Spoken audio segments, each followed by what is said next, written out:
یہ کہانی بہت ضروری ہے کہ آپ لوگوں کو پتہ ہو. ابھی بھی جتنی بھی کہانیاں حضرت نوح علیہ السلام کی کرسچن سناتے ہیں وہ توریت سے لیتے ہیں, وہ انجیل میں خود نہیں ہے. اب یہ بہت ضروری ہے کہ آپ کو پتہ ہو کہ سورہ کہف کا بیک ڈراپ کیا ہے. نبی علیہ السلام نے ارشاد فرمایا کہ سورہ کہف جس طریقے سے نازل ہوئی ہے اس طریقے سے جو پڑھے گا دجال سے بچ جائے گا.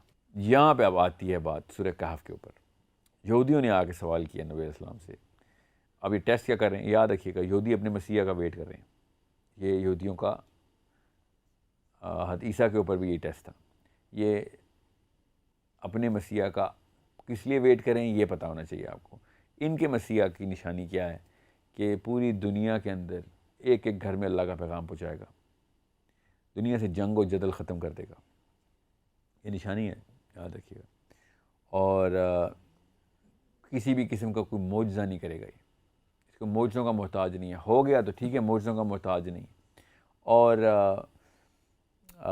جتنے بھی بندوقیں ہیں, جتنی بھی گولیاں ہیں, جتنے ٹینک ہیں, جتنے جو بھی جنگ کا سامان ہے, ان کو ہتھیاروں کو پگھلا کے اس نے حل بنانے اور وہ پروننگ اسپیئرز بنانے, وہ جو پتے صاف کرتے ہیں جس سے, مطلب زراعت کے سامان بنائے گا. تو کیونکہ جنگ کی ضرورت ختم کر دے گا, لوگوں کو آپس میں بھائی بنا دے گا اور دنیا سے کہانی ختم جنگ اور یہ بدامنی کی. یہ نشانیاں ہیں جو کہ انہوں نے دیکھنی. یہ مقصد ہے جس کی جو کہ مسیح نے پورا کرنا ہے ان کے. وہ کس طریقے سے پورا کرنا ہے یہ یاد رکھیے گا. اب واپس آتی ہے نوح کے اوپر کہانی. اب یہ کہانی بہت ضروری ہے کہ آپ لوگوں کو پتہ ہو کہ نوح علیہ السلام نے جن ڈیمینشنز کے اندر سے سارا کام کیا تھا, یہ توریت نے انجیل کو بتایا. انجیل نے توریت کو نہیں بتایا, یاد رکھیے گا. توریت پہلے آئی ہوئی ہے. ابھی بھی جتنی بھی کہانیاں حضرت نوح علیہ السلام کی کرسچن سناتے ہیں وہ توریت سے لیتے ہیں, وہ انجیل میں خود نہیں ہے. یہ بس یہ غور سے سمجھنے والی بات ہے. جتنی بھی حضرت نوح علیہ السلام کی تمام تر معاملاتی زندگی ہے وہ انجیل اس سے آ رہی ہے. انجیل نے بس ایک کام کیا جو توریت نے نہیں کیا, کہ انجیل نے 3 آخری کی کتابیں حضرت عیسیٰ کے بارے میں جو لکھیں اس میں حضرت نوح کو ڈائریکٹ ریفرنس دیتے رہے. ورنہ وہ ریفرنس کہاں سے لے رہے ہیں, وہ توریت سے ہی لے رہے ہیں. بس یہ بات آپ کو پتہ ہونا چاہیے. یہودیوں نے آ کے نبی علیہ السلام سے مسیح کا ٹیسٹ لیا کہ یہ ہمارا مسیح ہے کہ نہیں.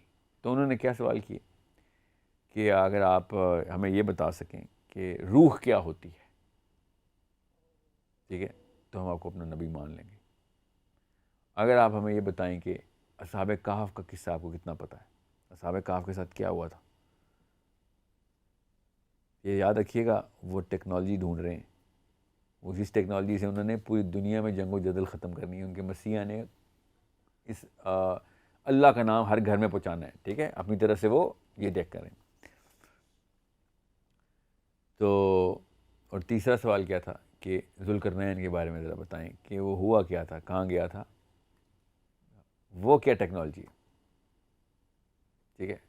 اب یہ بہت ضروری ہے کہ آپ کو پتہ ہو کہ سورہ کہف کا بیک ڈراپ کیا ہے. یہ ہے اسٹارٹنگ پوائنٹ. ابھی سورہ کہف نہیں نازل ہوئی, ابھی تو پہلی دفعہ یہودیوں نے سوال کیے. ان سوالوں کے جواب میں سورہ کہف نازل ہونی. ٹھیک ہے, غور سے سمجھیں اس بات کو کہ سورہ کہف کتنی بڑی چیز ہے. اب آتے ہیں, 1 سیکنڈ کے لیے پاز کرتے ہیں اس کہانی کو یہاں پہ اور چلتے ہیں سورہ کہف کی اوور آل قرآن پاک کے اندر پلیسمنٹ کو اور اس کے اوپر حدیثوں کو. نبی علیہ السلام نے ارشاد فرمایا کہ سورہ کہف جس طریقے سے نازل ہوئی ہے اس طریقے سے جو پڑھے گا دجال سے بچ جائے گا. جس طریقے کا مطلب ہے جس تجوید میں, جس سیکوینس میں, اور جا کے صحیح طریقے سے پڑھے. جس طریقے سے نازل کا مطلب یہ ہے کہ جیسے میں تمہیں سناتا ہوں نبی علیہ السلام صحابہ کو ویسے ہی کوئی پڑھے گا. تو سمجھ رہے ہیں. پھر پہلے 10 آیتیں جو پڑھے گا دجال سے محفوظ رہے گا, آخری 10 آیتیں جو پڑھے گا وہ دجال سے محفوظ رہے گا. یہ 3 الگ الگ حدیثیں. نبی السلام نے حضرت زینب سے ارشاد فرمایا ایک دفعہ کہ زینب میں تمہیں ان 3 صورتوں کا بتاؤں, میں مفہوم بتا رہا ہوں کہ جو گروپ, کیونکہ صورتوں کے نا کلسٹرز اور کانسٹلیشنز ہیں قرآن پاک کے اندر. نبی السلام نے اس کانسٹلیشن کو کہا کہ یہ عظیم ترین کانسٹلیشن ہے. کیا؟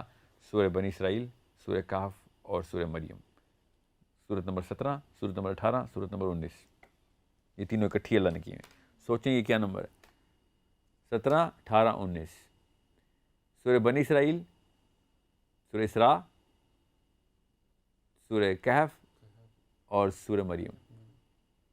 پھر دوبارہ بتاتا ہوں, نام بدل کے بتاتا ہوں. اہل یہود کی صورت سورہ بنی اسرائیل، سورہ کہف، اور کرسچنز کی صورت سورہ مریم. ٹھیک ہے، بہت اطمینان سے سمجھیں اس بات کو کہ یہ سورہ کہف کی پلیسمنٹ کدھر کی گئی ہے. ایک طرف اہل یہود کا پورا منبع، اور ایک طرف اہل نصارہ کا پورا منبع، پورا لیکچر، اور در سینٹر میں سورہ کہف. اور سورہ کہف کا پہلا رکوع کس کے لیے ہے؟ کرسچنس کے لیے. ٹھیک ہے، باقی کے جتنے بھی سوال ہیں وہ سارے کے سارے یہود نے پوچھے ہوئے، ان کے جوابات ہیں. اچھا، آپ کی گفتگو میں بار بار ایک اصطلاح سننے میں آئی ہے کہ آپ لفظ پورٹل یوز کرتے ہیں. تو مثلا ٹائم اینڈ اسپیس آپس میں مثلا انٹریکشن ہوتے ہیں ایک انداز سے، جس میں تو اس کی تھوڑی وضاحت کر دیں. مثلا آپ کا تصور پورٹل کیا ہے مثلا، اور اس میں یہ موجودہ حالات کو سمجھنے میں کس طرح کارآمد ہے؟ موجودہ حالات کو تو چلیں ہم سمجھتے رہیں گے، مگر اینڈ آف ٹائم سے کیا تعلق ہے اس کا، اور اس وقت کیا حالات ہوں گے. دیکھیں، انتہا سے پہلے نا ابتدا کے اوپر ذرا سے زیادہ فوکس کر لیتے ہیں تاکہ سب کے کانسیپٹس کلیئر ہو جائیں. آدم علیہ السلام کی کہانی احادیث میں اینڈ آف ٹائمز کی طرف بھی اشارہ کرتی ہے. یاجوج ماجوج کو آدم کی ڈائریکٹ اولاد حدیث میں ہی کہا گیا ہے. اور یہ بہت غور سے سمجھ لیں کہ سورۃ طلاق کی آخری آیت کے بعد تو یہ کثرت بالکل ہی ختم ہو گئی کہ خالی اسی کرے کے اوپر ہی سارا نظام چل رہا ہے جو چل رہا ہے. کہیں اور بھی یہ سارا کا سارا معاملہ ہے. جو ارض کا لفظ ہے قرآن پاک میں، وہ ان تمام تر ٹیرسٹرل پلینز کے لیے، ان سیاروں کے لیے، یہ جو کائنات کے الگ الگ سولر سسٹمز میں الگ الگ طریقے سے، ہمارے اپنے سولر سسٹم میں خالی ہمارا اپنا سیارہ تو نہیں ہے نا، تو باقی کے سارے سیارے بھی ارضی کہلائیں گے.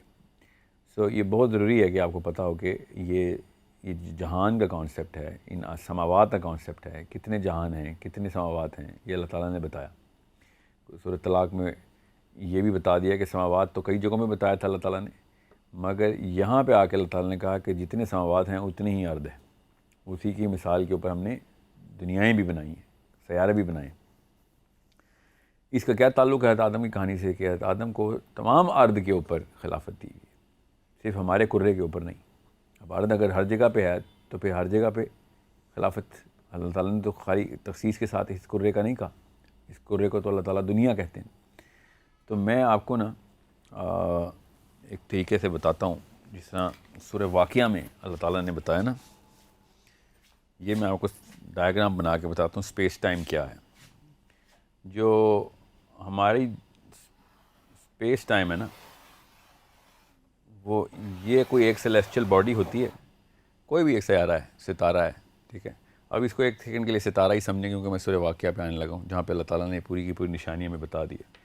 جب ایک ستارہ یا کوئی بھی ایک سیلیسچل باڈی اسپیس ٹائم کے اوپر، یہ اسپیس ٹائم ہے،